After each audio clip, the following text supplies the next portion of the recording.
कोल्हापूर शहरातील 100 कोटी रुपयांच्या निधीतील रस्त्यांचा प्रकल्प निविदा प्रक्रियेतील विलंबापासून कामाच्या दर्जापर्यंत नेहमीच वादग्रस्त ठरलाय. या निधीतील रस्त्यांच्या दर्जाचा कोल्हापूरकरांकडून रोज पंचनामा केला जातोय.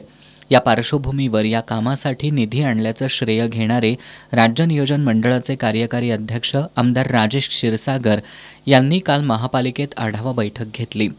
या बैठकीत त्यांनी इतके खाऊ नका की पोट फुटेल अशा शब्दात अधिकाऱ्यांना सुनावलं. आमदार क्षीरसागर यांच्या वक्तव्यातून त्यांनी एक प्रकारे या रस्त्यांच्या कामातील भ्रष्टाचाराची कबुलीच दिली आहे. या पार्श्वभूमीवर माजी स्थायी समिती सभापती राजेश लाटकर यांनी आमदार क्षीरसागर यांना तुमचं पोट किती भरलंय असा सवाल करत लक्ष केलंय.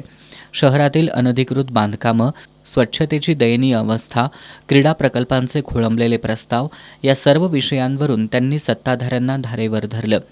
याचबरोबर मागील 4 वर्षातील 25 लाखांच्या वरील सर्व कामांचं central road research institute, IIT Mumbai किंवा तत्सम दर्जाच्या संस्थेमार्फत स्वतंत्र तांत्रिक आर्थिक ऑडिट करण्याची मागणीही लाटकर यांनी केली.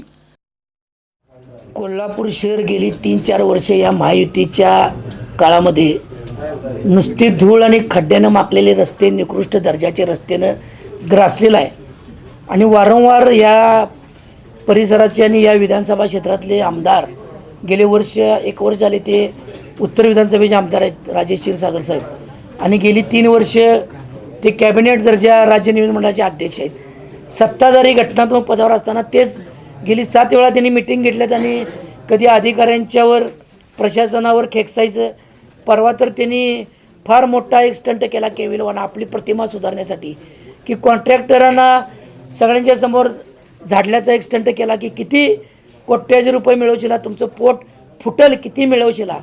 तर आमचं या निमित्तानं आमदार क्षीरसागरांना सांगणं आहे, गेली 4 वर्ष तुम्ही विकास निधी आणला म्हणून जे निकृष्ट दर्जाचे सर्व कामं केलात त्यातनं आपलं किती पोट पहिला तुडुंब भरले हे आम्ही या निकृष्ट साखळीचे, या भ्रष्ट साखळीचे घटक आपल्याला आपण आहात की काय, आणि या सर्व साखळीचे आपण सूत्रधार आहात असं आपलं वागणं आणि बोलणं होतं. त्यामुळे ते आम्ही पुराव्यानिशी उघड करत आहोत.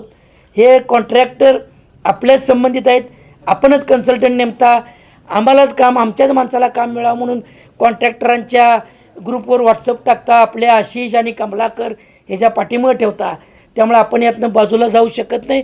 आम्ही सर्व भ्रष्ट साखळी जी गेल्या माझ्या 4 वर्ष कोल्हापूरला लुटत आहे, आणि कोल्हापूरला फक्त खड्डे, धूळ, 2 व्हीलर, रिक्षावाले, ज्येष्ठ नागरिक, दिव्यांग बांधव या सगळ्यांना जो मानसिक त्रास झाला आहे आणि त्यांचं आरोग्य धोक्यात आले, याचा जाब विचारून या भ्रष्ट साखळीला फौजदारी केस करून जेलमध्ये टाकल्याशिवाय आम्ही स्वस्थ बसणार नाही आहे. हे अभियान आम्ही आता चालू केलेलं आहे, एवढं आपण लक्षात ठेवावं. याचबरोबर जयप्रभा स्टुडिओ प्रकरणात कोणतंही आरक्षण नसताना TDR देऊ नये, अन्यथा संबंधित अधिकाऱ्यांची न्यायालयीन चौकशी लावू असा इशाराही त्यांनी दिलाय. महापालिका अधिग्रहण जागा कुणाला देऊ शकते?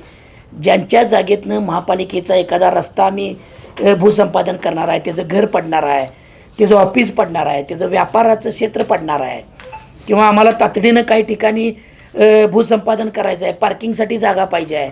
इथं आमच्या लक्झरी पार्किंगला जागा नाही आहे. महालक्ष्मीच्या पार्किंगसाठी पर्यटकांची सस्यवरपड होते, त्यासाठी अधिग्रहण करायसाठी महापालिकेकडे जागा नाही. त्यासाठी विस्थापितांचं म्हणून जे आमचं एक सेक्टर असतं त्यामधली जागा द्या. ती जागा आज कोट्यवधी रुपयाची जागा आहे आपल्या मुलाच्या LLP कंपनीला मिळवायसाठी. त्यांनी काल त्या मिटिंगच्या माध्यमातून शेवटची मिटिंगचा निरोप समारंभ त्याने असा केला आहे, पण आमचं त्याच्यावर लक्ष आहे. हे या निमित्तानं सांगणं आहे, कोणत्याही परिस्थितीत महापालिकेनं आपली जागा किंवा TDR त्यात देणं म्हणजे बेकायदेशीर कृत्य राहील. त्या जो अधिकारी त्यात सही करेल त्याची विभागीय चौकशी लावू, न्यायालयीन चौकशी लावू. आम्ही एवढंच या निमित्तानं सांगतो. कोल्हापूरची जयप्रभा स्टुडिओ चालू आहे तर शासनानं ते घ्यावं, चित्रपट महामंडळाला ते द्यावं आमच्या. आणि कोल्हापुरातला जो आमचा पौराणिक सांस्कृतिक वारसा आहे तो महापालिकेकडे न देता चालवायला ती महाराष्ट्र शासनानं चित्रपट महामंडळाकडे द्यावा आणि शासनानं ते घ्यावं. रस्त्यांच्या प्रकल्पावर सही करणारे अधिकारी मिलिंद पाटील महिनाभरापासून गैरहजर का आहेत असा सवालही त्यांनी उपस्थित केला. त्या ILR रोडवर जे मी मगाशी मांडले त्याच्यावर प्रकल्प अधिकारी म्हणून नेमलाय कोणाला मिलिंद पाटील नावाचा एक जी त्यालाच एकट्याचे सहीचे अधिकार, म्हणजे किती मॅनेज आहे बघा हे. आणि आज आम्ही हे माहितीच्या अधिकारात काढल्यावर कागद मिलिंद पाटील गेले महिना झाले गायब आहेत. कागद पण मिळताना पण ते शेवट आम्ही पण महापालिकेची सगळी आम्ही बॅट्समन आहे की हो सगळे, आम्हाला तिथं कसं पिचवर खेळायचं माहिती आहे. त्यामुळे तिथं कागद आम्ही मिळवलो, त्याला कागद देते आणि त्याला त्याला एक महिना झाला रजेवर पाठवले. आज हे काय चाललं आहे?